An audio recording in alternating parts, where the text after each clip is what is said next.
and welcome to another episode of All That Film. Happy Halloween! Or at least it's going to be the week of Halloween. We've been covering a bunch of horror and thriller, mostly of the decade. So we thought it would be fun to still sort of semi-stay current and re-pick or reimagine a lot of the famous horror classic ideas. I'm joined with Todd today. Hello, how is everyone? And we're going to be talking about just some of our horror classics that we've loved, that we've liked to see, a new breath of life into. I'll let Todd talk a little bit on his horror background. If you want to hear some of my thoughts, you can do so on the 2000s horrors episode. But Todd, how did you fall, or how did you first get intrigued with the horror genre, and what films have you been into? Because I know you've had a long history with it. Yeah, I mean, I started watching the slasher films, I think is what kind of drew me to horror, actually, like the Friday the 13th, the Nightmare on Elm Streets, those when I was younger. And I mean, like, I watched those probably before I should have, like 9, 10, 11. And then I just became kind of obsessed with them. And then since then, horror... I love all sorts of movies, but horror has been my favorite genre for sure. So I've been, a long horror fan about 30 years now, basically.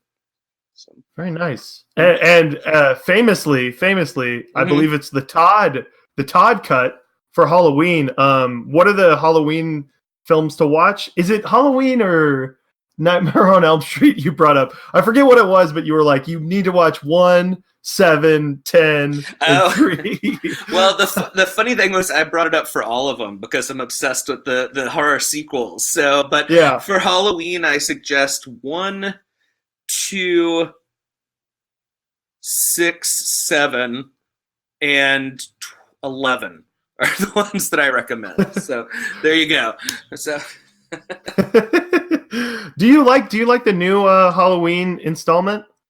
I did. It's not my favorite. I don't kind of like it as much as some people do, but I thought it was a nice interpretation of the older Laurie Strode, and I liked the new teenagers that they had in there. So yeah, I liked it. Gotcha. I liked it. Did you end up liking it, or? I had some issues with it. Sure. I actually love that final act, though. Mm-hmm. I was having a lot of fun with that. Sure. I know they're still talking about a sequel. I actually have one of those. This would be a remake. Todd more took my interpretation of the question as, rewriting. Is it going to be new sequels? Correct? Yeah. Okay, yeah. So expanding the universe. Mine's just going to be a reimagining for a lot of these. There might be some that I might end up siding with the sequel. But Todd, do you know S. Craig Zahler? Yeah. Or Zahler? Yeah. Yep. I actually want him to do a Halloween remake. Okay. Because I think he has the brutalness that I think I wanted the new Halloween to go to. Sure. That I think a couple people would enjoy. And I don't even like Cell Block that much. But I think visually, like, he could breathe something into that franchise. I know they're still working on another remake, but that would be my first, director swap to be like, okay, here's a new director that can add his own spin on things. But Todd, did you have any Halloween sequel ideas? Well, this is actually one of the only ones where I said I want him to just stop making them. So I didn't. I had no sequel ideas, but I do like your S. Craig Zahler idea, especially thinking about the imagery of Cell Block, because I actually liked that movie, but I could see not liking it. But I like that idea of that brutalness. I can tell you the reason that they didn't do that was because those Rob Zombie movies were so brutal. They were dying to get away from that kind of brutality. But yeah, but you're right. I do think the accusation that the movie's a bit tame is a fair one. So yeah. Especially I there were a couple people that were criticizing this. I don't know if it was as just as some people think, but I know specifically with the baby scene, some people were wanting things to happen, and I was like, I don't know if that's what I want in movies, but I can get where they're like, this is a horror icon, like that's not what would happen. See, my defense of that, but I do know what you're saying. My defense is he almost looks at the baby like he doesn't even understand what it is and just kind of walks past it. For sure. And so I kind of like the idea that he just has no idea what it is. I like this new interpretation. Yes. But yeah, I'll go with one that's sort of out there that I want someone to remake. And now me saying this, I want to be abundantly clear. I think this movie's already great. However, I don't think people know of it. And I think there is room for remakes to be made of that type of things, like to bring new audience into the old one and the new one. Obviously, this is happening with the Disney live action remakes. Sure. A little bit too soon for some of them. But have you seen Phantom of the Paradise, Todd? No, I haven't. Oh, okay. So I love this movie. I think it's a ton of fun. It's really out there. It's not easy to find it, to watch it, like to buy it.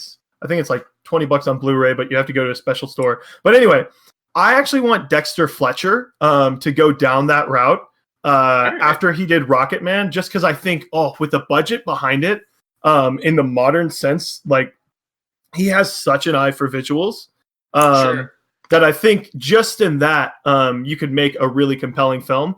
And I know Lindsay probably wants me casting Taron Egerton to reunite the duo.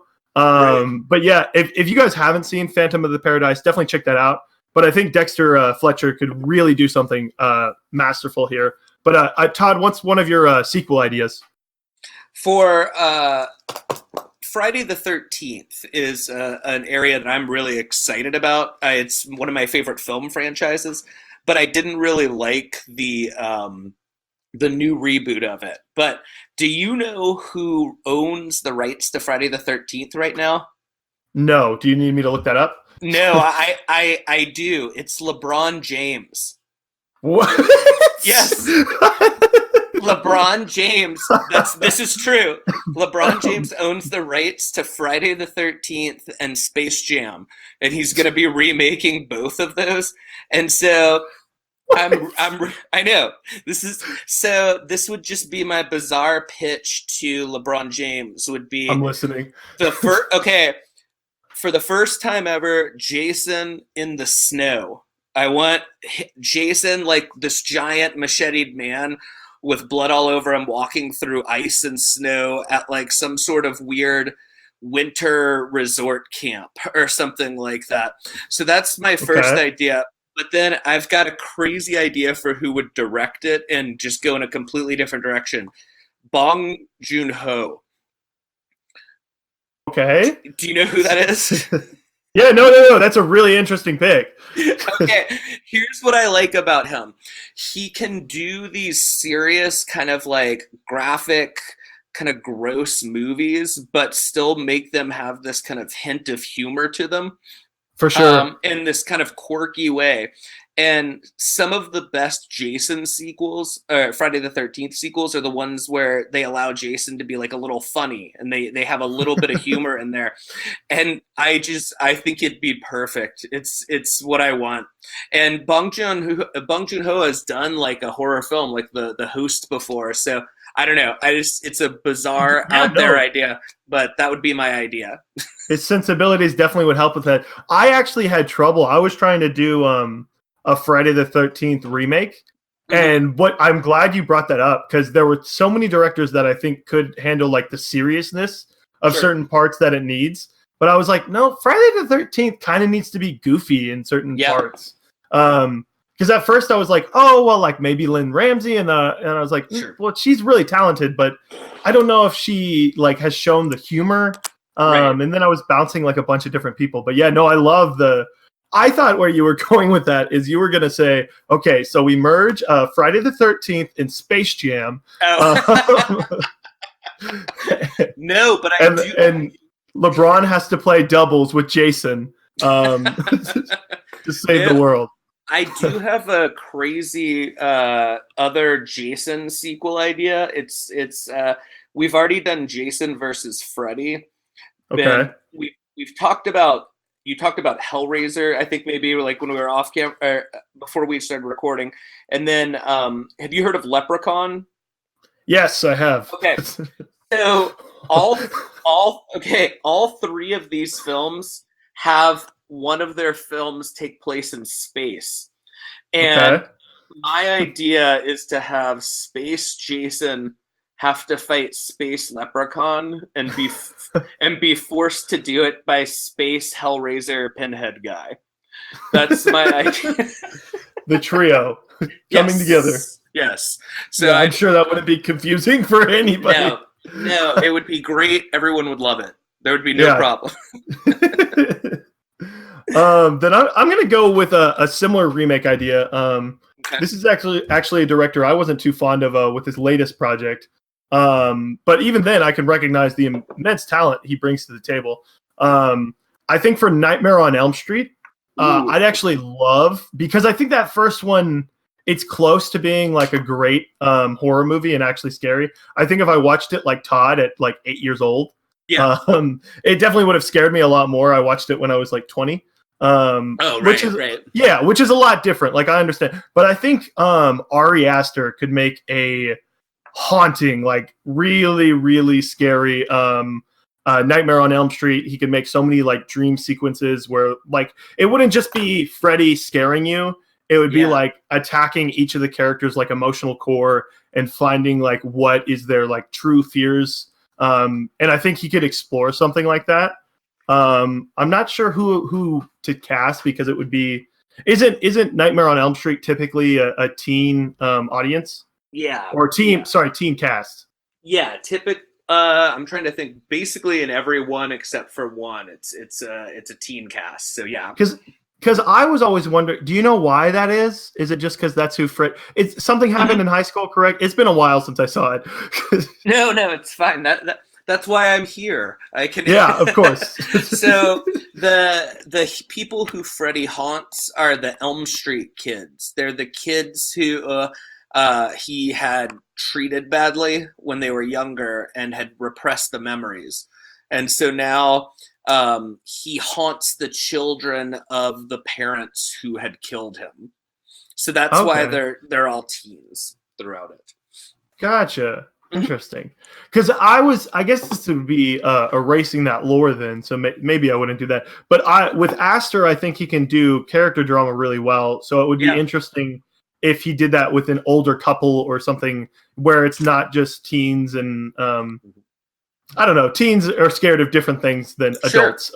So it would be an interesting spin on that.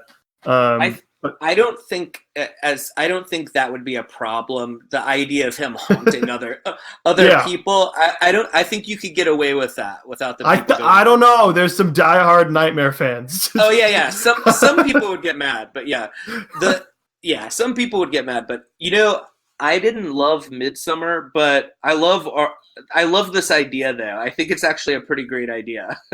Yeah, I wasn't big on Midsummer, but the parts in Midsummer that work for me are those haunting moments. Like, as soon as, because I go back to the first 15 minutes and I'm like, man, if that would have been the instigating thing to a Nightmare on Elm Street movie, there could be some crazy trippy like dream sequences that were going on. And he can operate within a budget, which would help because don't want to go crazy. Yes. All right. So do you want my crazy Nightmare on Elm Street idea? I am ready, Todd. Okay, so I like them doing a more kind of weird think piece about Freddy. Okay, so here's the thing. Freddy gets trapped in the mind of a child molester in a coma. That's the idea.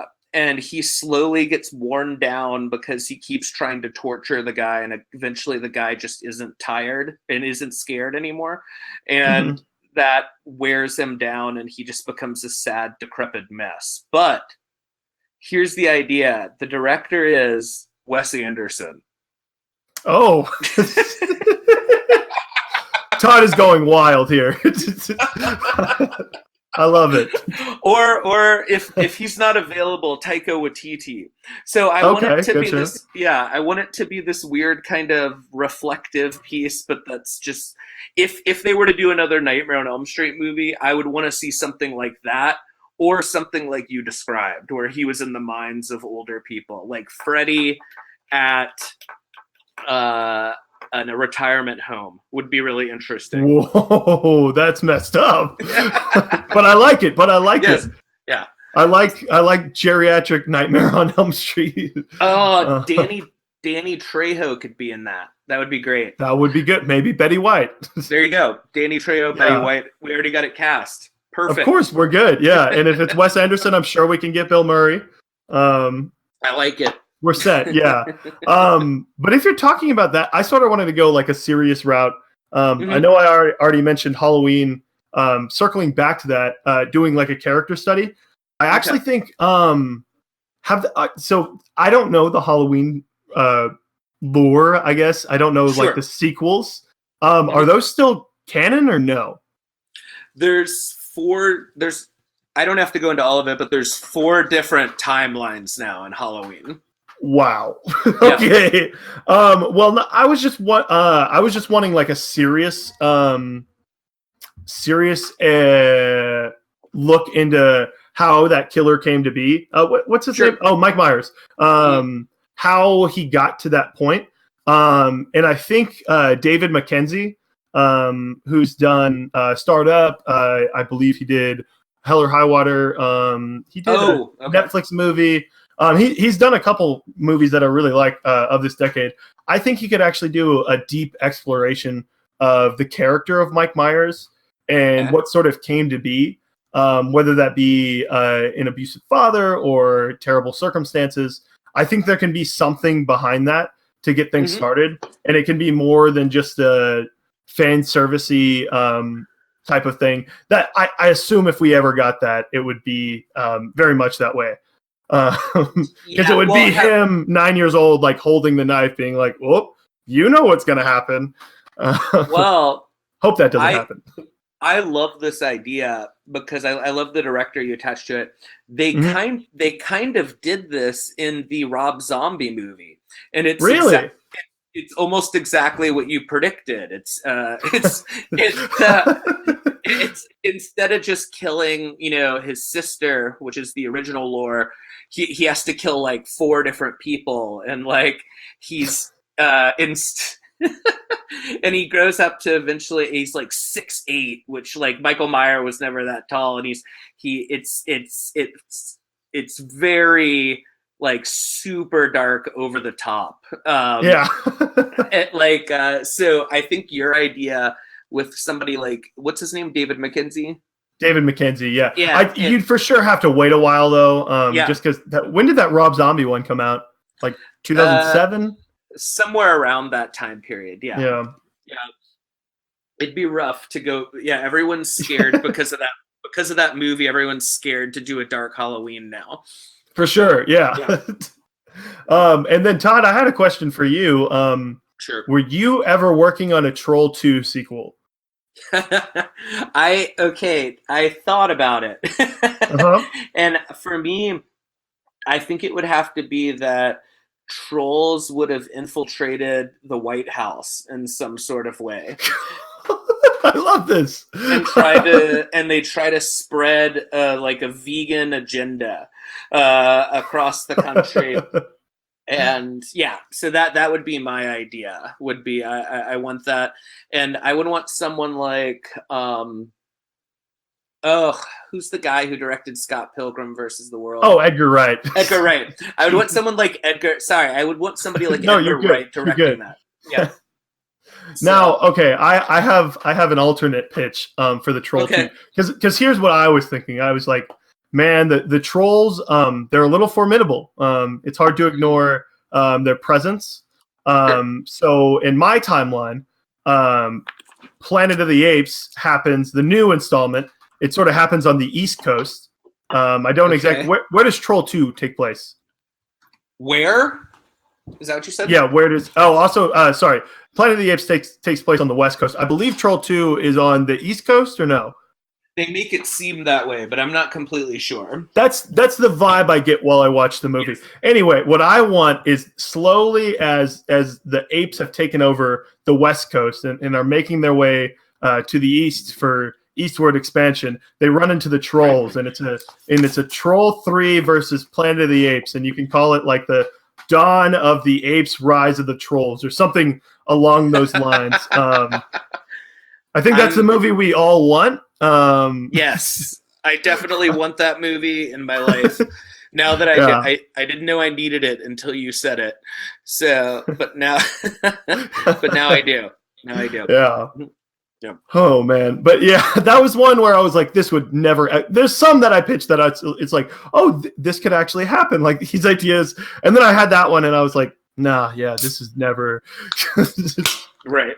You know, go ahead. Oh, I was just gonna ask you, do you have any ideas for Saw? Because I know they're making a new Saw installment with Chris Rock and I forget who the other one. Yeah, I know Chris Rock. I think he wrote it. I'm pretty sure. That is interesting. It really is. Yes, I don't know what to think about that. I'm interested. Have you watched the Saws? I have all of them. I've only watched the first one. I really enjoyed the first one. That's the only reason I'm going to watch. And I've heard the sequels are ridiculous in the best way. I would say yes. As long as you're able to handle like pretty intense gore, they're all kind of like they're all basically like they're like Fast and Furious movies, but gore instead. Like is how I would describe them. Instead of Vin Diesel, it's an arm getting cut off. Sure. Well, and but I mean, there's like these cops that are reoccurring, and I don't know if you know, but almost all of them take place literally like back to back to back to back. So it's like 8 movies just over like a period of a week. A period of a week or so. Basically. Oh no. So it's they're insane. They're bad. But I've also heard they're extremely ridiculous in like they don't follow plot at all. Oh no. It's mostly just to see the machines and then like tough cop talk. Those are basically that's all the movies are. I appreciate that. Yeah. So my idea though was I actually had 2, but both of them were like because I think Saw has run its course right now. So I want instead for something like an apocalyptic game show where people are trying to escape prison. And to escape prison, they have to go through Saw-like devices. It's interesting. It's like a future dystopic prison that's like got all these weird, like rituals. So yeah. So who would you want? Is there anybody you could think of behind that, or? I think that if this was done, this is the rare thing where I would say this is Eli Roth's territory. So, interesting. So I normally am not like a huge fan of him, but I think this would be like the perfect sort of thing for him to do. Because I think he creates characters that are very hateable. And so I like the idea of them going through a Saw-like world. So for sure. I think he might need a little bit better of a writer to make it like a as good as it can be. If it's cheesy, then I think Eli Roth could really make something that leans that way in a fun way. But I really love that idea. I started to go pretty weird with that one, and then So I have one real quick that I was asking Lindsay about. So I actually really enjoy Halloween Town. Todd, do you know what that is? No, I don't. Okay, so we're in Film Club. We're gonna do a film movement on the Disney live action movies that they made for the Disney Channel. Halloween Town is one of them. They're kind of goofy, like they have a little bit of lore. Do you know Descendants? Yeah, so they're like that. Only it's about like a town that's always in Halloween. And I actually think Taika Waititi could do something really interesting. Because that's the one Lindsay brought up, and I really couldn't think of a director. But I'd like to see like more of a budget put into something. A lot of the monsters to be added to things. Todd, I was curious while I'm talking about like the Universal monsters. Do you have anyone that's going to go on to do, or any ideas for those projects? Because I heard apparently Robert Eggers, I think you might have mentioned this, Todd, Sure. but apparently Robert Eggers is working on Nosferatu. Oh, I thought it was Vampire or Vampire, like the one with the Y. But no, I actually love either of those ideas him doing. Sure. I'm really interested in it. I would love if he just did all the Universal monsters. Actually. For sure. Yeah, no, I completely agree. That would be lots of fun. Although I would trust Ari Aster with some of those monsters, probably. I was really hoping that A24 could just be like, hey, let us have them, and we can just make them for $5 million. You can still keep the rights. We'll just make the movies. Right. Because I think they could do something really fun with individual movies. And it's just annoying that those characters aren't being like represented. Agreed. Well, because most of those older movies I love. Although I will say, Shape of Water did a pretty decent. I agree. Job of. So that legacy, at least, like Creature from the Black Lagoon, has definitely been taken care of in the last 20 years, at least. So. Yeah, no, it will live on. So I have one of these. I think this is the last one that I have that I wrote down. And I end with this because I probably wouldn't want this to be made, because normally when I'm making a sequel, I make sequels that I would want. And I thought of one. I was like, what's one that would be untouchable that someone could do, and because of the person and the cast behind it, you'd be interested, instead of just like, this is untouchable, you can't do it. So I challenged myself on this, and I actually think with Alfred Hitchcock's Psycho, and I know there's already a Psycho shot-for-shot remake, I would want it to be more of an adaptation in ways. It doesn't necessarily have to be a Psycho by name movie, but I would actually love Jordan Peele to make his Psycho movie. And maybe in some ways Get Out is very similar to that, but I just mean like rock solid, all black cast. I was trying to think of who to pick. I think Lupita Nyong'o being the first one killed, as weird as that's, like, I think it would draw people in, and then that sort of plot twist would be lots of fun. And then I was actually thinking. Oh, sorry, continue, Todd. No, I think that's a great idea. I've been saying Jordan Peele is like the heir apparent to Hitchcock, and I'm a huge Hitchcock fan. Like, I actually really love that idea, and Lupita is perfect. So, yeah, she really is. And then for the other two, I forget their names. But Norman Bates, I actually wanted to be played. Who did I want Norman Bates to be played? Oh, David Deegs. The guy who's the lead in Blind Spotting. From Hamilton.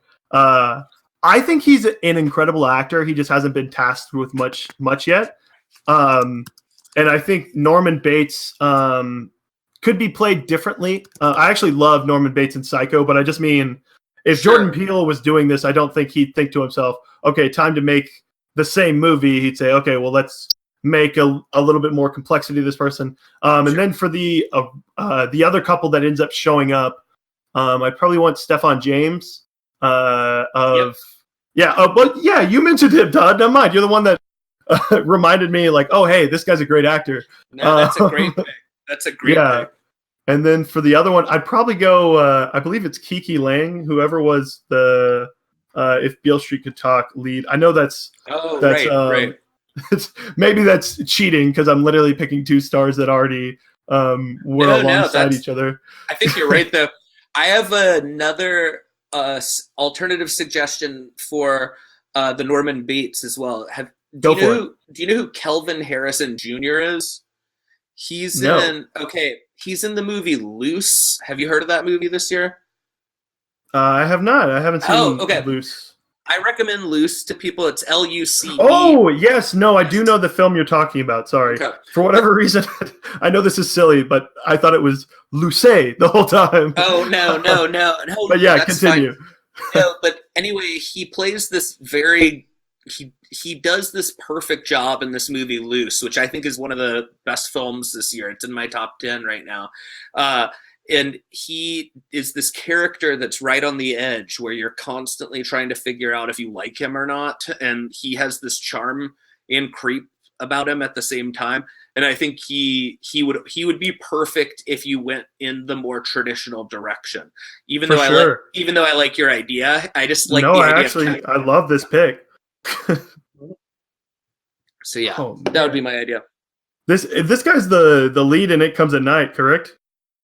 Yes. Oh, yep. That's where he's from too. Yeah, man, I can't wait to check out Loose. Also, I don't know how much of a role he has, but he's listed as second build in Waves coming later this year. Yeah. So Todd's getting them while they're hot. His stock is low. Buy now. So, buy now. Yes, before we got to pay that crazy fee. But yeah, no, those were all of my ideas that I had at the moment. Todd, do you have any others you want to go up? The only other one I wrote something down for was Paranormal Activity. Yeah. I really tried thinking of this one, so I can't wait to hear what you have to say. Well, okay. All of them are always taking place in these kind of boring situations for the first half hour, in my opinion. Sure. And so I like the idea of the seventh one being some sort of live event where you see stuff happening during a live event. There's a movie called Ghost Watch that I suggest people watch. It's like a British horror film where it looks like a live news broadcast for an hour and a half, but you just slowly start to see things happen in the background, and you realize that it's being, like possessions are taking place. I want a Paranormal Activity film like that, but that is done by Robert Eggers. Wow. Yeah. So this is just, since we can go in a dream direction, it's the sort of thing I want. I want him demonstrating some sort of like weird activity going on at a live event. He's very good at dealing with these like, very specific to the detail sort of stories where every piece of language is right, and he's such an auteur. I want to see him do something bizarre like that. So that's my weird idea. No, that's a great pick. And that's going to wrap it up for us for the main part of this episode. So thank you, Todd. And thank you guys for listening. If you guys have any other ideas, feel free to let us know. Me and Todd would actually love to look at alternative suggestions. Todd, to finish it out, what's a recommend, whether it be a film, TV, piece of art, can be whatever you want. What's your recommend of the week? Okay. I just watched the movie Predators, which is a sequel to Predator. It's the third movie in that series. And since we're talking about horror sequels / reinterpretations, I think it's just underrated. And so I'm just going to say that because I just watched it. Interesting. I've never seen it. I love the original Predator. Okay. Well, yeah. In Predators, it's these 8 like bad guy, like international badasses all get put on a planet where they're hunted by the 3 predators at the same time. Oh, really? And it's just done very well. But it's got like this all-star cast, like Adrian Brody, Mahershala Ali, Danny Trejo.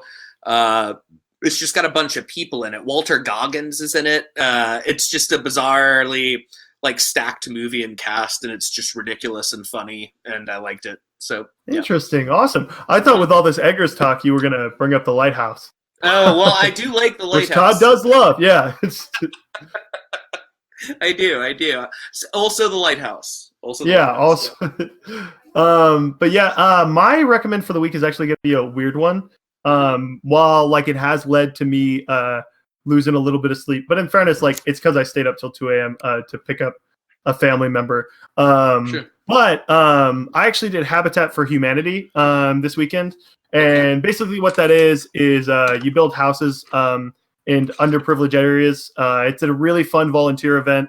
You don't really have to know anything about building a house. And it's in a lot of like major cities. So if you didn't know about that, like look it up if it's near you. It's a really fun event to do with a ton of friends. We did it with 2 organizations that I'm in at school. Lots of fun. Awesome. So that's that wraps it up. If you guys want to find us, actually, if you guys want to find Todd, search Todd, just Todd on Letterboxd. He's the first of the people that comes up. That's me. Yeah, I'm name Todd. check that popularity. But if you guys want to follow us on Twitter, you can do so at allthatfilmpod.